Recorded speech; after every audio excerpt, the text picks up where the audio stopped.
hour for you 6 p.m. drivers. Would I rather be feared or loved? Easy, both. I want people to be afraid of how much they love me. Matt Skraby wraps up a full day of live and local sports talk. And that is the whole problem with aliens. You just can't trust them. Occasionally you meet a nice one, but usually they turn out to be some kind of big lizard. The Skraby Show starts now on 97.3 The Fan. Hello and welcome into the Skraby Show for October 17th, 2025. Thank you for joining me. And oh my goodness, the Mariners have just taken a 6-2 lead. Eugenio Suarez grand slam. That was massive. Massive. The bases were loaded with no outs, so things went from bad to worse for the Blue Jays, and now it's gone from worse to really, I was going to say worser, but that's not really a word. It's gone from worse to terrible for the Blue Jays. They were looking like they were going to pull away early, the Blue Jays, but they couldn't put a rally together, and now Eugenio Suarez goes deep, grand slam. And the Mariners are up 6-2 in the bottom of the eighth inning. Still no outs. That's like the worst feeling in the world. If you're a Blue Jays fan, I guess I would rather have it on 2 outs so I didn't have to worry about the rest. But yeah, that's a big time home run right there for Eugenio Suarez. That's awesome. Second grand slam in franchise postseason history for the Mariners. So that's how we're going to start out the Skraby Show. And at least one of the games is exciting because it just seems like the Dodgers this is the team that they knew they were the whole year, and all of a sudden they're now playing like the team that they knew they were the whole year. Shohei Ohtani's pitching, and he's pitching well. He's also hitting home runs. Dodgers up 3-0 now in the top of the second. So, and they're up in the series 3-0. So it's unfortunately, it looks like it's going to be the Dodgers series. But although when Tony left the studio, I said, man, it's over. Dodgers are going to go to the World Series, blah, blah, blah, blah, blah. He's like, hey, it's not actually over yet. So I guess I can hold my hat right there that it's not actually over yet, but 3-0 in the top of the second. This series for the Brewers just has not been great. It hasn't. They have not hit. They have not hit with runners in scoring position. They barely even have runners in scoring position. The pitching has not been great for the Brewers. So this is kind of worst case scenario right now for the Brewers because they are looking at going home without winning a game. So there you go. Playoff baseball has, as I said the other day, has been pretty darn good. And the ALCS, it looks like if it holds right now at 6-2 because it's in the bottom of the eighth, all they need is Andres Munoz to come in and close the game. It's going to be the Mariners leading that series, and I'm pretty sure they're going to be going back to Toronto. So it's going to be at least a game 6. It doesn't look like there's going to be a sixth game for the Dodgers and the Brewers. But again, we'll see. We'll see. If you want to watch the show, you can just go to Facebook, 97.3 The Fan. You can go to YouTube, 97.3 The Fan SD. Or no, that's not it. I keep saying the SD part because now I got Gwen and Chris SD for the YouTube. It's 97.3 The Fan on YouTube. Skraby Show is at The Skraby Show. And then on X, Matt Skraby. So those are all the places that you can watch and listen to the show. Tonight, we're going to be talking about the Athletic article that Dennis Lin and Ken Rosenthal they wrote together. We're going to talk about that, which was I didn't realize that we're going to get another drama-filled article for the week. I thought we were done with that, but we're not apparently.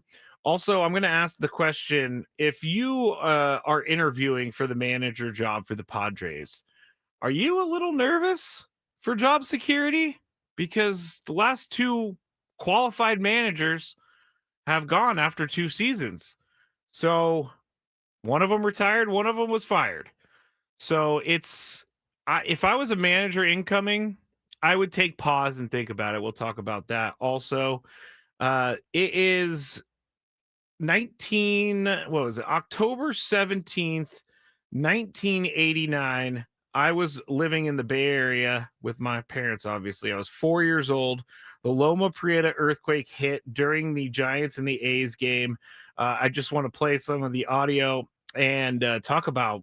I actually remember this whole thing because it was really it stuck in my head for the rest of my life, and so we'll talk about that a little bit at the end of the show. Plus, we have our daily gripe and someone who works in the Odyssey family, not here in San Diego, not here, but someone who works in the Odyssey family promised something last night, and they probably should not have promised this.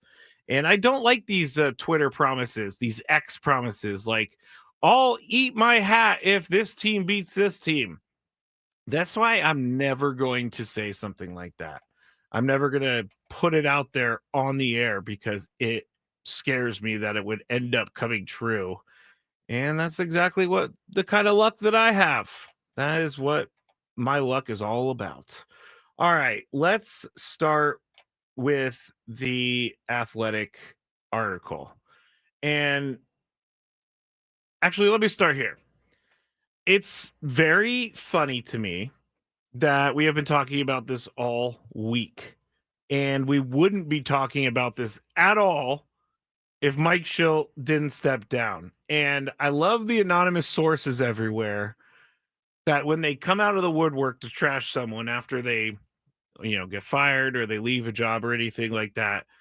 But I'm not a fan of everybody piling on someone once they leave. I didn't even watch the full clip, but Matt Holliday was talking about dictators and Mike Schilt and all this other stuff. It's like, man, I'm not a fan of kicking someone when they're down. And, Mike Schilt's probably a little down because he retired and he's not going to be able to manage for a little bit at least. But I'm not a fan of kicking people while we're down.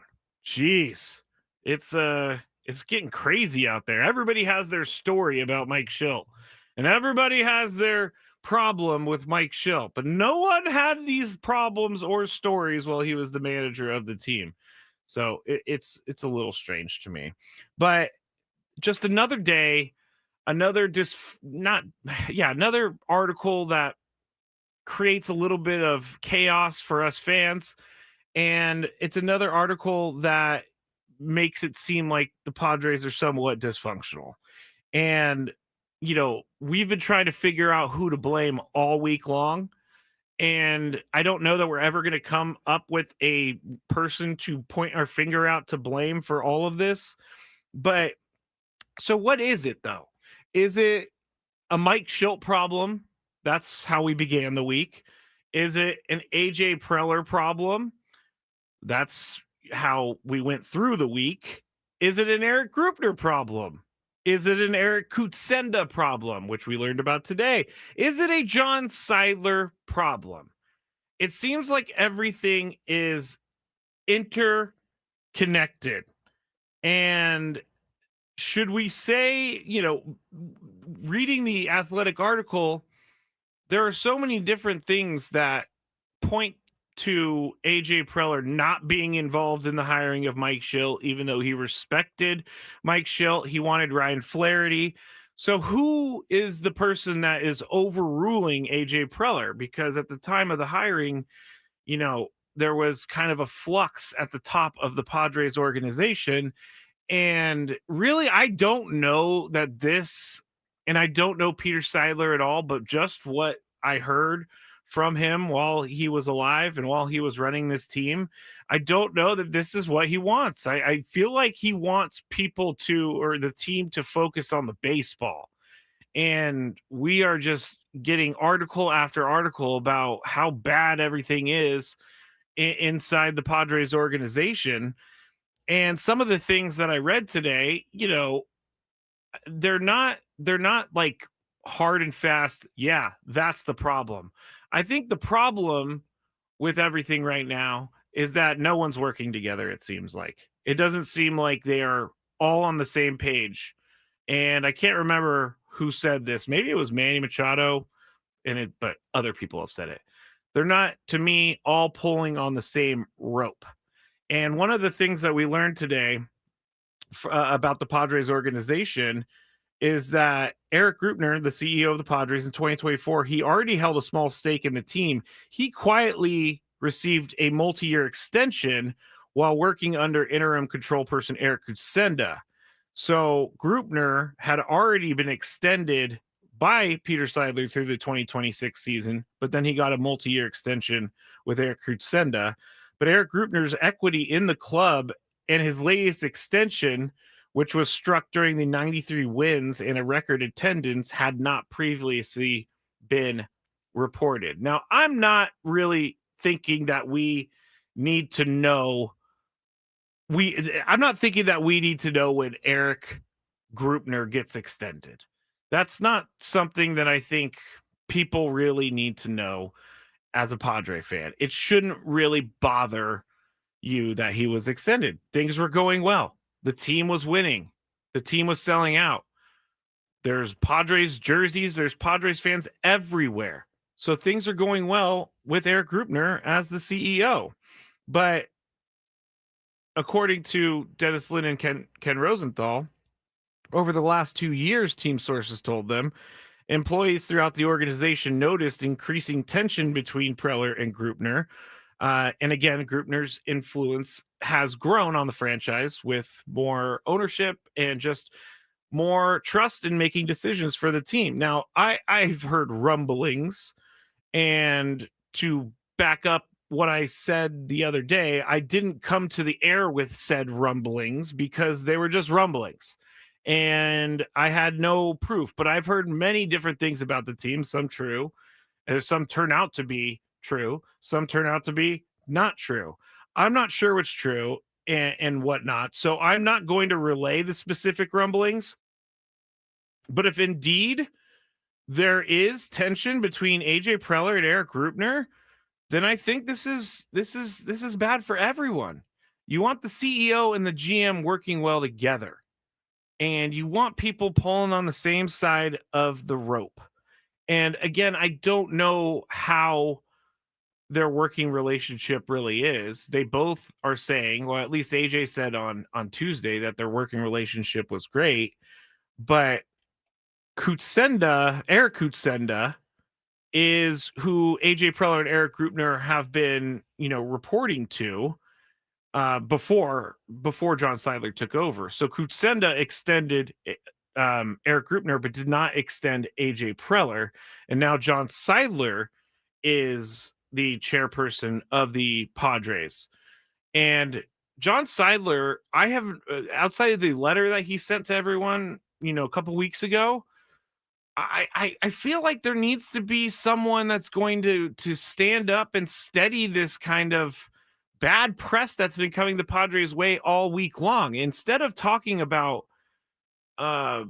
free agents and things like that, or how they can improve the team, we're talking about all of the rumors, and we're talking about all of the, perceived dysfunction within the Padres organization. And I would much rather talk about the Padres than the Padres baseball team, rather than talk about all of these different things.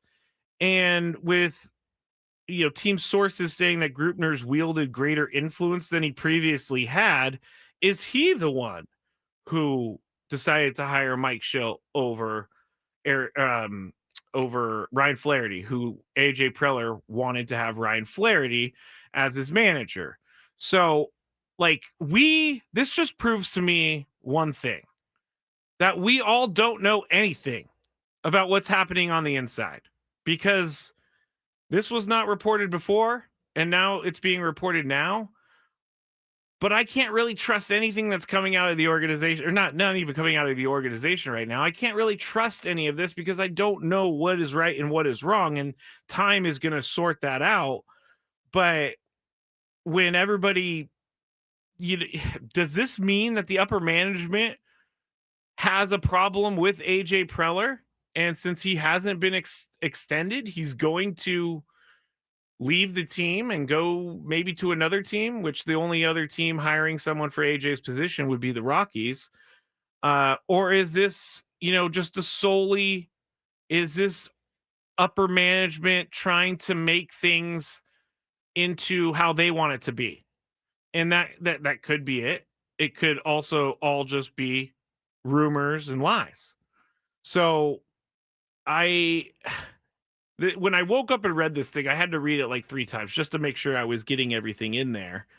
I think that this is just bad for everyone, and it puts the Padres organization in a place where we kind of were before last season, where we had no idea what was going on with the front office because we did not know who was in charge. We did not know with the lawsuit that was going on, and I think it's still going on. I haven't heard much about that lately.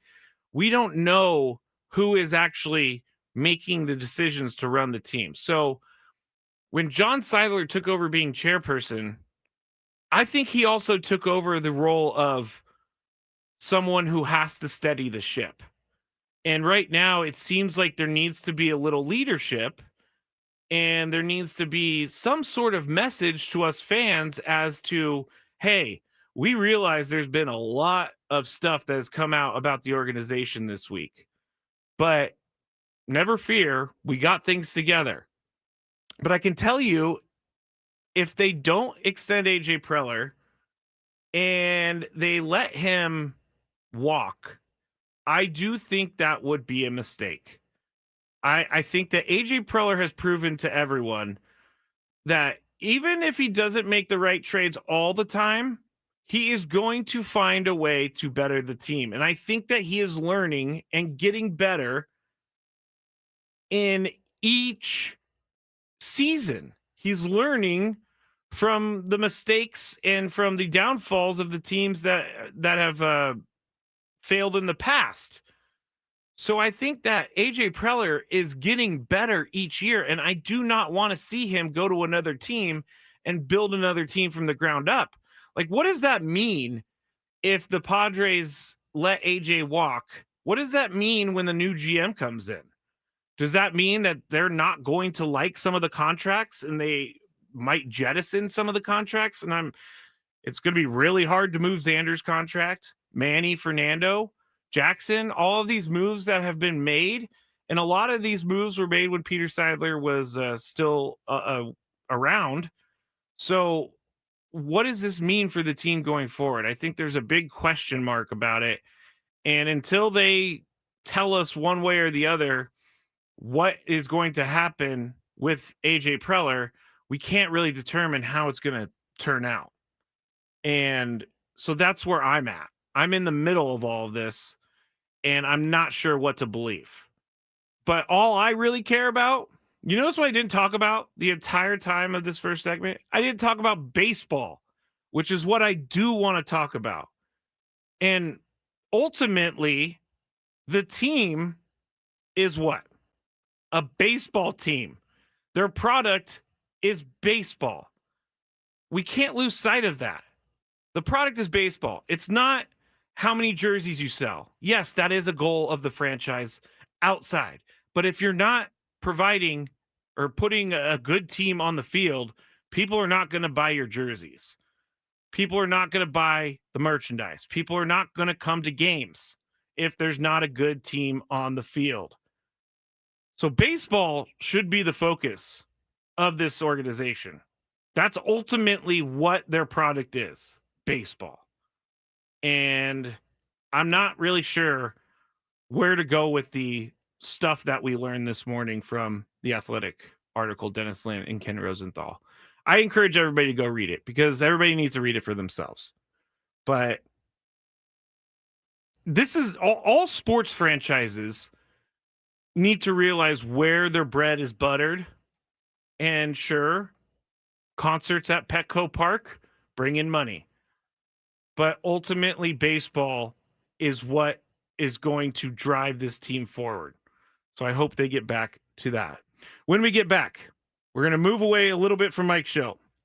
But if you're interviewing for the manager job on the Padres, are you a little nervous about job security? We'll answer that when we get back on the Skraby Show on 97.3 The Fan. Hey, gang, it is Woodsy here.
Matt Skraby here with you on 97.3 The Fan. The game is over between the Mariners and the Blue Jays. Mariners win 6-2 thanks to that Eugenio Suarez grand slam in the bottom of the 8th inning. That was awesome. Dumper tied it up late.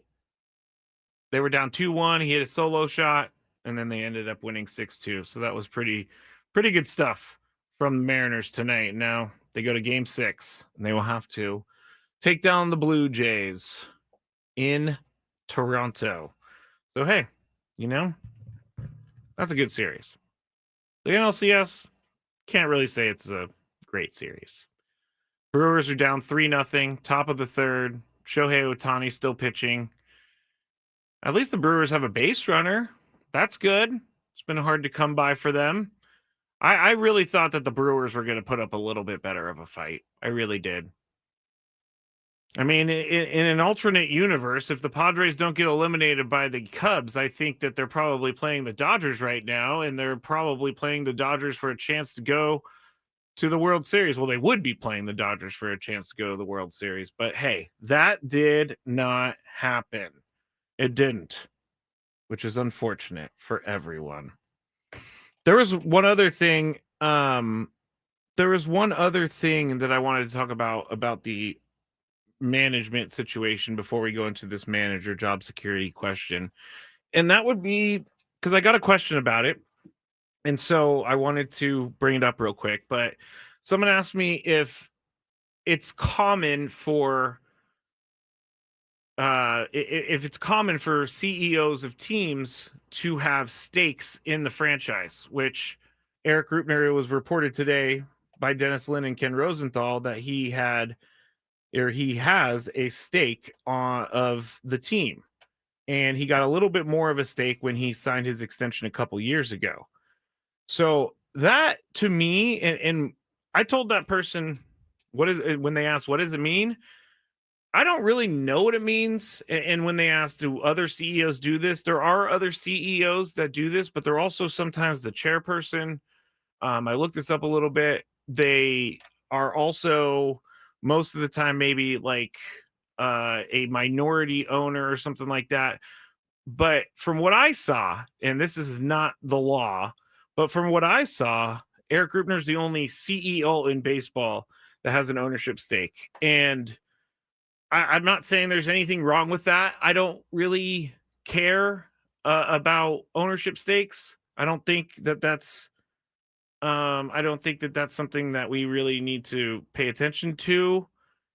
But I will say that it does tell me there is job security for Eric Rupner because he is a part owner of the team. So that does create a little bit equity, I should say, not a stake. He has equity in the team. But I should say that does raise questions in my mind about, hey, does that mean that because you have equity in the team that you are not going to be, how do I say this? You're not going to make decisions. Let me start this over. If you have equity in the team, does that mean you're going to be there longer than other people who don't have equity? That's my question. And does that mean that Eric Rupner is now moving into like the brain trust of the Padres? And I'm just speculating. And I know I shouldn't speculate. But it does cause more questions in my head of like who is actually making decisions in the front office. And there's plenty of time to sort this out. Plenty of time. Katrina makes a good point. Wouldn't that also mean Eric Rupner has a vested in the team doing better? Basically, wouldn't he want the team to do better? Yes, that does mean that. So on the other side, Katrina's right. This does make me feel like Eric Rupner is going to give it everything he has. And I'm not saying that he's not right now. He's going to give everything that he has to make this team better, bigger, and he could also make more money himself, which is fine. He's put himself in a position to do this. So I have no issues with that. And I have no issue with, being a CEO with equity. Boats says no issue with that. You have senators who control laws and regulations, yet they can buy stocks in companies they can control regulations for. Good point. I personally can't go down that road right now because I would need to do more research on that. But I do know it happens. All I care about, in the end, is this team winning. That's all I care about. I don't care about the Succession type show that we're watching right now in the week or 2 weeks following the season. I just want them to play good baseball and I want them to win a lot because my job is more fun when the Padres win.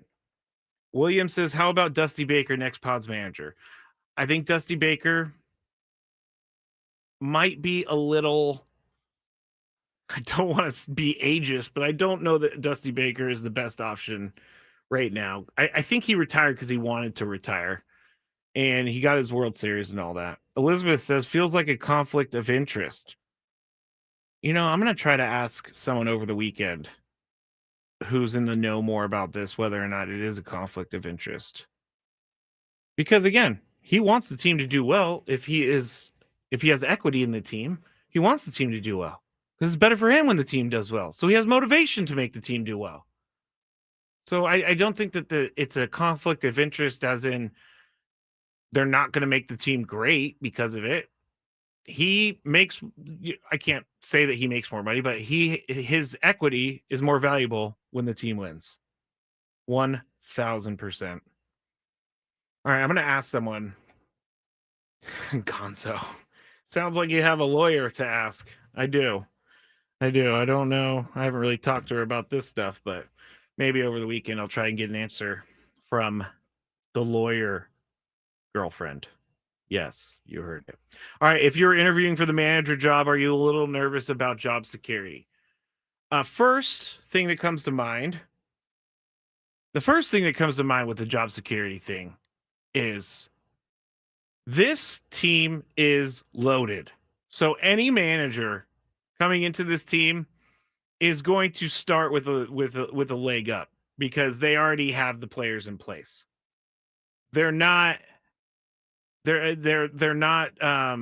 coming into a situation where they have to rebuild. They're not coming into a situation where they have to, lose for a couple of years so they can get better.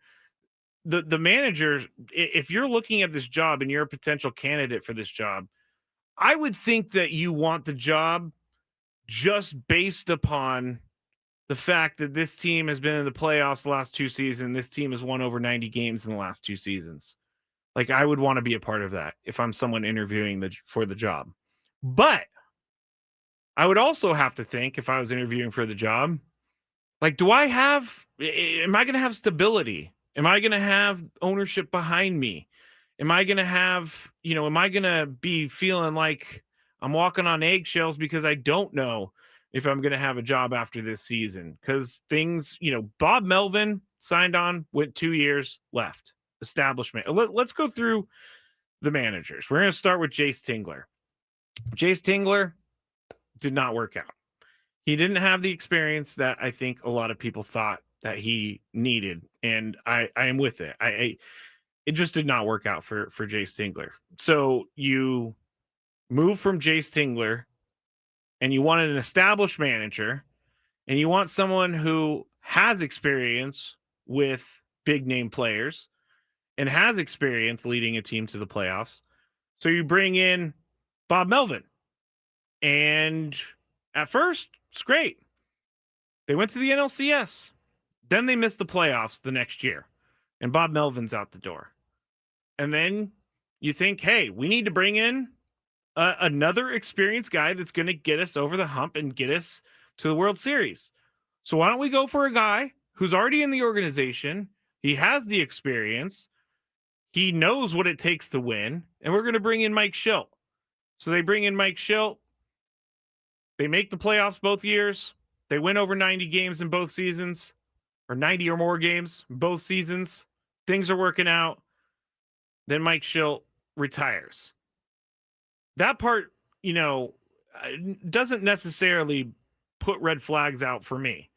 Because Mike Schilt, like you said, I do believe Mike Schilt when he says that he is just tired. It is not easy being a manager. Not at all. Mike says it is that we're going back to the equity. Mike said it's common for C, VP, and director level peeps to get equity in their companies in the form of stocks. Yeah, that is true. That is true. So I don't necessarily think that Eric Greupner having equity is any problem. But it does make me think, does that mean other people are on the chopping block and he's not?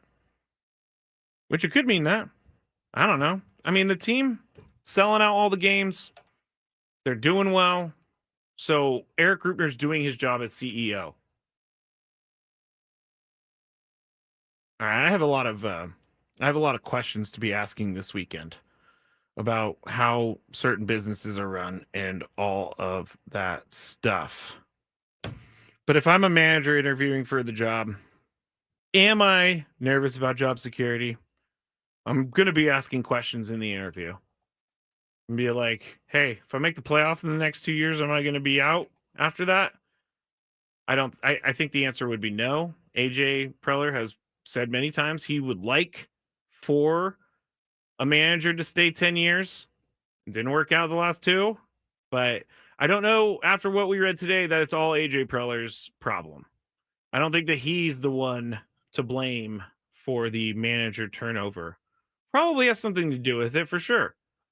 But I don't know that he's the sole one to blame. All right. we're going to get off of that now. We've been talking about it all week. And we're going to talk about the Loma Prieta earthquake when we get back. We're also going to talk about that bet.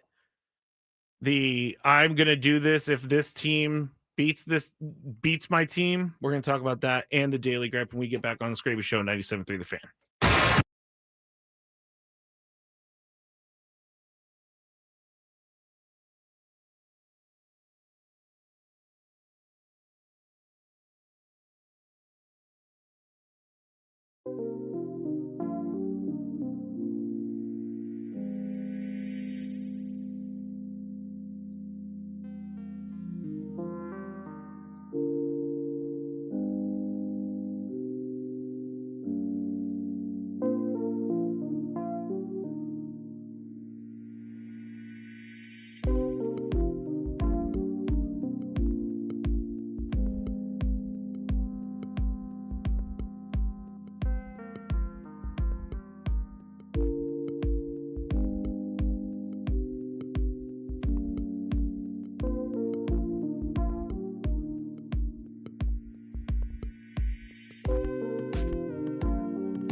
join us on 97.3 The Fan via the David P. Shapiro fan hotline. Facing criminal charges? Trust David P. Shapiro, criminal defense attorneys, helping clients regain control since 2010. Visit davidpshapirolaw.com. Matt Skraby. In the last segment of the week for 97.3 The Fan, I got to say this week has been different than I expected, but it's also been kind of tiring, got to say. The soap opera that has been going on all week is wearing me out. But I'm sure we'll have some more stuff to talk about next week. Hopefully we're talking about AJ Preller extension or something like that. All right. You can watch the show if you want. Facebook, 97.3 The Fan, at The Skraby Show on YouTube, and at Matt Skraby on X. You can also go to the 97.3 The Fan YouTube as well. Just go to YouTube and search 97.3 The Fan. All right. So I'm going to put this up on the screen here. And this was something, I was 4 years old for this. And it's October 17th, 1989. So 36 years ago. 36 years ago. This all went down. And you may remember the Giants and the A's playing in the World Series. Flash forward to the bottom of the fourth inning. Dave Parker barely by inches just misses a home run. Candy Maldonado with the hesitation, allowing Jose Canseco to score, and he fails to get Dave Parker at second base. So the Oakland A's take. I'll tell you what, we're having a and it just goes into a World Series logo that's on ABC. So you can hear them say that there was an earthquake that happened. And it was...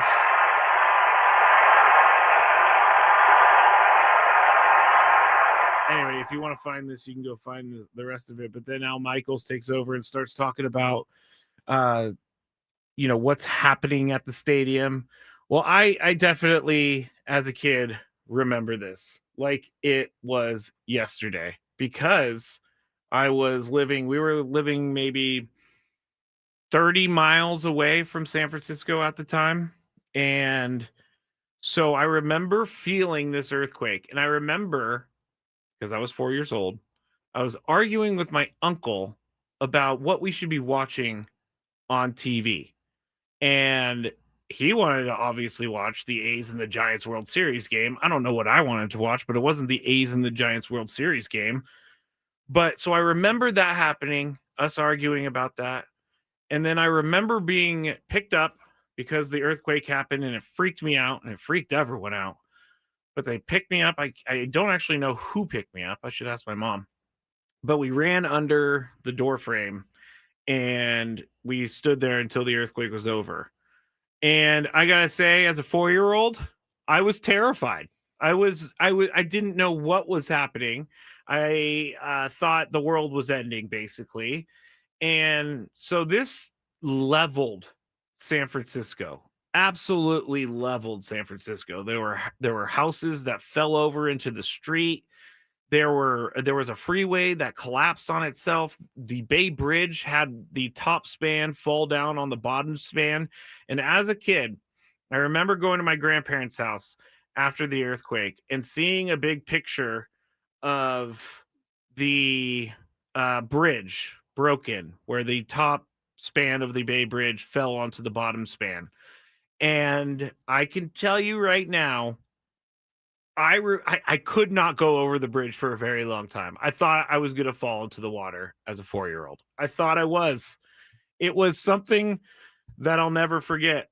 And thankfully, knock on wood, it hasn't happened in quite some time. But that is crazy to have an earthquake happen in San Francisco while the World Series is being played between the Giants and the A's. So, like, out of all the teams that could have made the World Series that year, both teams from the Bay Area made it to the World Series, and both teams were in the same area that this massive earthquake happened. I don't actually, I can't even think about what would happen if an earthquake happened during a big game nowadays. Would they continue playing? I don't know. I don't know if they would continue playing these days. Like, it would be pretty hard to play if there was damage all around you, but I will never forget. I will never, ever forget that earthquake and how scary it was as a 4-year-old. Very, very, very scary. Like, that is what nightmares were made of for me as a kid. So let's see if we can hear a little bit more of it.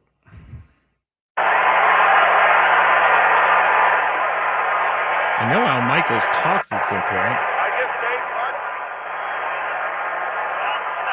don't know if we're on the air or not, and I'm not sure I care at the moment, but we are. Well, folks, that's the greatest open in the history of television, bar none. So they're kind of joking around, but they didn't know what was going on around them. They didn't know how many people were in trouble. They didn't know anything that was happening. But yeah, that was crazy. That was absolutely insane. All right. The next thing I wanted to talk about, I'm going to get everything in today before we get to the end of the show. Andrew Filipponi. He works on 93.7 The Fan in Pittsburgh. And you may have heard of his show before. I think he's done some national stuff, the Pony Express. Well, he obviously is in a town with the Steelers, and he tweeted this last night. And I don't know why people do this, because it just sets you up for failure. But Andrew Filipponi tweeted this. There's no way the Steelers lose tonight. In fact, I'll get my nipples pierced with no numbing agents if they lose to the Bungles. It ain't happening. Okay. Now you got to go get your nipples pierced with no numbing agents, Andrew Filipponi. I don't know if he's going to pay off on this. I highly doubt he's going to pay off on this. There are these things that have happened all the time. I'm going to get Manny Machado tattooed on me if the Padres beat the Dodgers in the 2022 playoffs. I'm not sure that person came through on their promise. But if you are going to put up a tweet that says something crazy like that, like, I'll eat my shoe if the Padres beat the Dodgers, you better be eating your shoe when the Padres beat the Dodgers. You cannot back out of these things. Once you put it on the internet, it is there forever. Forever. And I'm going to follow this story to see if Andrew Filipponi is actually going to pierce his nipples with no numbing agents. Never thought I would talk about Andrew Filipponi's nipples so much in my life, but here we are. He better do it. He has to do it, right? Chat, tell me. Does he have to do it? Just tell me. All right. Next thing, and then the Daily Gripe. I have a Halloween show because we've been going through scary movies and the scary movies that I've been watching. And since Halloween's coming up, I'm going to give you a kids show that I watched way back when that I love. And if my nieces are around, then we would watch it. But it's always kind of upsetting when my nieces don't think something is as cool as I thought it was. But my horror movie is going to be Hellraiser. It's a classic. I watched it recently. It's not like crazy scary anymore, and it's kind of stupid, but Hellraiser is a classic. So if you've never seen Hellraiser and you're looking for a fun, I think it's an 80s movie, a fun 80s movie that is somewhat scary, then go watch Hellraiser. I know as a kid, I saw Pinhead, who's the guy in the movie, the main character, Pinhead. I saw him on covers and stuff. I did not like him. I did not want to watch this movie, but I watched it. I watched it maybe, I don't know, a couple years ago, and then I recently watched it, and it's good enough for someone to watch these days. So Hellraiser, the kids show or movie that I watched way back when on Disney was Halloween Town. Anybody out there who knows what Halloween Town is, they are probably cheering it in their car right now or wherever they are, because Halloween Town was a fantastic Disney movie. What's annoying Skraby today? Let's find out. It's time for the Daily Gripe. All right, Daily Gripe today. It comes from the Call Her Daddy podcast. It's a very, very, very popular podcast. I don't really get it, but a lot of people listen to this podcast. And here's my daily gripe. I don't think it's cute. I don't think it's funny. I don't think that it's endearing at all when a celebrity admits that they have no clue what something costs in real life. Kim Kardashian on the Call Her Daddy podcast, she would like to know the cost of milk. Milk. I say milk weird. Quote, I mean, I don't have a concept of what like certain simple things cost, which really is, you know, I'd like to know a little bit more about like a milk carton cost. You cannot, it's not cute. It's not funny. It's embarrassing. Like, don't try to be like us. Go live in your ivory tower. We'll all be down here buying our own milk. And we know what it costs. But this did annoy me when I saw it earlier because it's like, really? What do you do? I don't know what she does. She's a businesswoman, for sure. She's very successful. So I can't take that away from her. But this is kind of embarrassing. This is very embarrassing. All right, that's it for me. Matt Skraby. We'll be back with you on Monday. We have a full 4-hour show for you. Have a great and safe weekend, everybody. Every group chat has